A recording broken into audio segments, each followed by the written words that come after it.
be quiet, children, listen to what I am going to do."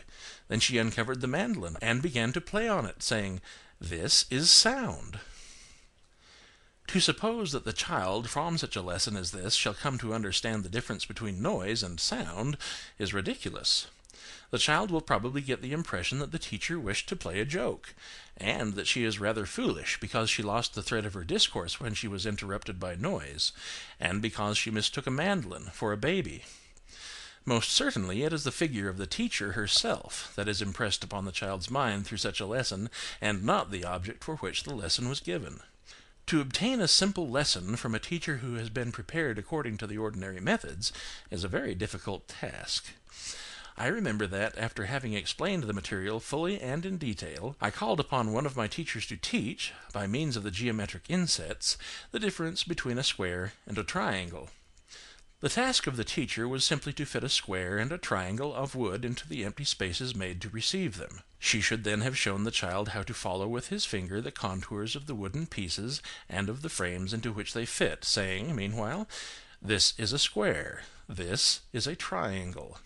The teacher whom I had called upon began by having the child touch the square, saying, "This is a line, another, and another. There are 4 lines.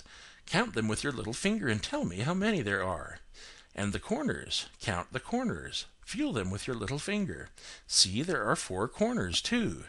Look at this piece well. It is a square." I corrected the teacher, telling her that in this way she was not teaching the child to recognize a form, but was giving him an idea of sides, of angles, of number, and that this was a very different thing from that which she was to teach in this lesson. "But," she said, trying to justify herself, "it is the same thing." It is not, however, the same thing. It is the geometric analysis and the mathematics of the thing. It would be possible to have an idea of the form of the quadrilateral without knowing how to count to 4, and therefore without appreciating the number of sides and angles. The sides and the angles are abstractions which in themselves do not exist. That which does exist is this piece of wood, of a determined form. The elaborate explanations of the teacher not only confused the child's mind, but bridged over the distance that lies between the concrete and the abstract, between the form of an object and the mathematics of the form. "Let us suppose," I said to the teacher, "that an architect shows you a dome, the form of which interests you. He can follow one of 2 methods in showing you his work. He can call attention to the beauty of the line, the harmony of the proportions, and may then take you inside the building and up into the cupola itself, in order that you may appreciate the relative proportion of the parts, in such a way that your impression of the cupola as a whole shall be founded on general knowledge of its parts. Or he can have you count the windows, the wide or narrow cornices, and can in fact make you a design showing the construction. He can illustrate for you the static laws, and write out the algebraic formulae necessary in the calculation of such laws. In the first place you will be able to retain in your mind the form of the cupola. In the second, you will have understood nothing, and will come away with the impression that the architect fancied himself speaking to a fellow engineer, instead of to a traveller whose object was to become familiar with the beautiful things around him. Very much the same thing happens if we, instead of saying to the child, "This is a square," and by simply having him touch the contour, establish materially the idea of the form, proceed rather to a geometrical analysis of the contour. Indeed, we should feel that we are making the child precocious if we taught him the geometric forms in the plane, presenting at the same time the mathematical concept. But we do not believe that the child is too immature to appreciate the simple form. On the contrary, it is no effort for a child to look at a square window or table. He sees all these forms about him in his daily life.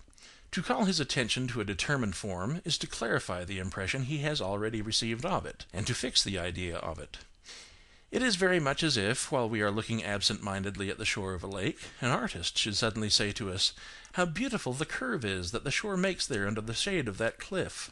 At his words, the view which we have been observing almost unconsciously is impressed upon our minds, as if it had been illuminated by a sudden ray of sunshine, and we experience the joy of having crystallized an impression which we had before only imperfectly felt.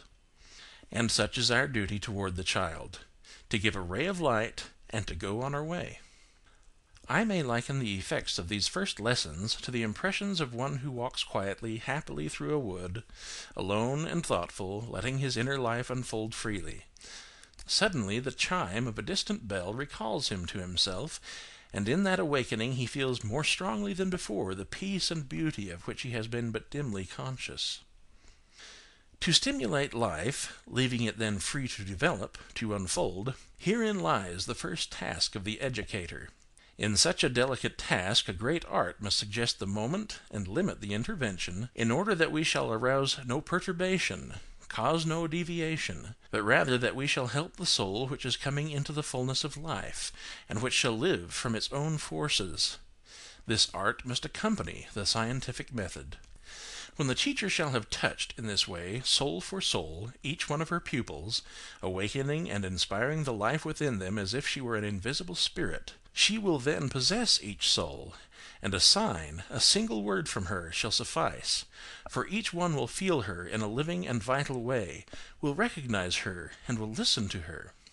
There will come a day when the directress herself shall be filled with wonder to see that all the children obey her with gentleness and affection, not only ready, but intent at a sign from her. They will look toward her who has made them live, and will hope and desire to receive from her new life.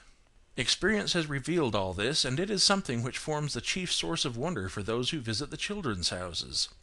Collective discipline is obtained as if by magic force. 50 or 60 children from 2½ years to 6 years of age, all together, and at a single time, know how to hold their peace so perfectly that the absolute silence seems that of a desert. And if the teacher, speaking in a low voice, says to the children, "Rise, pass several times around the room on the tips of your toes, and then come back to your place in silence," all together as a single person, the children rise and follow the order with the least possible noise.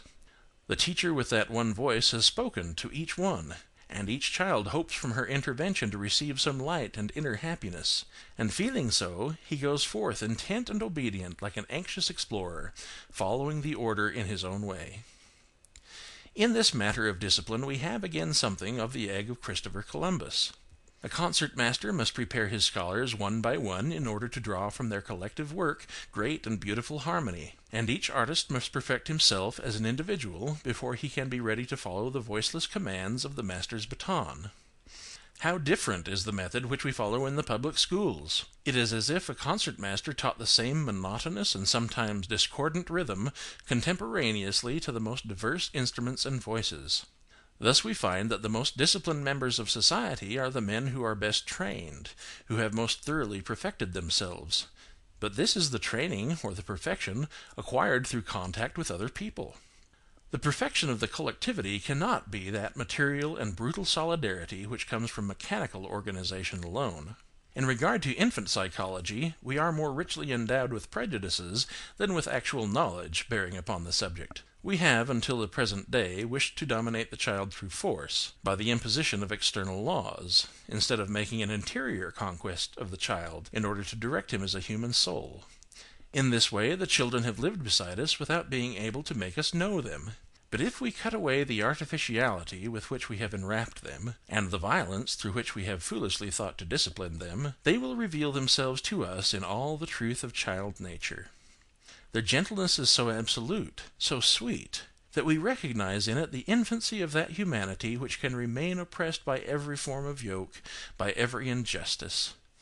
And the child's love of knowledge is such that it surpasses every other love, and makes us think that in very truth humanity must carry within it that passion which pushes the minds of men to the successive conquest of thought, making easier from century to century the yokes of every form of slavery. End of Chapter 6. How Lessons Should Be Given.